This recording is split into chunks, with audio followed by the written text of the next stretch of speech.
নমস্কার বন্ধুরা, আমি সায়ন। তো আজকে আমি একটি বিষয় নিয়ে কথা বলতে চাচ্ছি। তো এতক্ষণে সবাই আমরা জেনে গেছি যে অরিজিৎ সিং এবারে বলিউডে গান থেকে রিটায়ারমেন্ট নিয়েছে। মানে সে আর কোনো বলা যাচ্ছে বলিউডে কোনো সিনেমায় গান দিতে তাকে আর দেখা যাবে না। তো বলা যায় এই সিদ্ধান্তটা খুবই হচ্ছে কি খুবই হৃদয় বিদারক একটা সিদ্ধান্ত।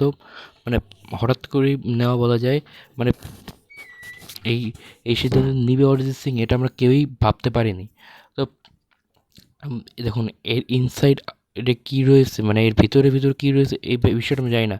তবে হঠাৎ করে সিদ্ধান্ত নেওয়ার পিছনে কিন্তু আমার যেটা মনে হচ্ছে কোনো কারণ আছে মেবি। তো সেটা কি এখনও পর্যন্ত জানি না, জানলে অবশ্যই জানা যাবে। তবে আমি যদি বলি, অবশ্যই এটা একটা বলা যায় যে সঙ্গীত জগতের অবশ্যই একটা খুবই একটা দুঃখের দিন। মানে হচ্ছে গিয়ে অরিজিৎ সিংয়ের মতো একজন মানুষকে গান গাইতে না দেখা সত্যিই খুবই আমাদের জন্য খারাপ। দেখুন সে বলছে শুধু বলিউডের, মানে বলিউড কেন, বাংলা মুভি তবে যে কোনো সিনেমাতে গান গাবে না।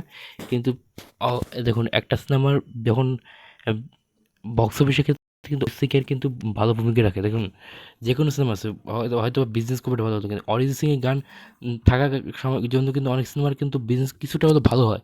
এটা কিন্তু আমাকে অরিজিৎ সিংয়ের গান কিন্তু যে কোনো সিনেমাকে হিট করে দিতে পারে। আর অরিজিৎ সিংয়ের একটা সবচেয়ে বড় বৈশিষ্ট্য হচ্ছে গিয়ে তার গলায় যে কোনো গান ফিট হয়ে যাবে, যে কোনো গান।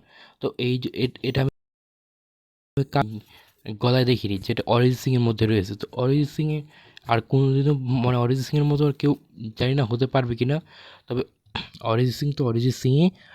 তো বলা যায় হচ্ছে গিয়ে অবশ্যই সিদ্ধান্তটা তো মেনে নিতে পারছি না, আমাকে কারো পক্ষে মেনে নেওয়া সহজ না।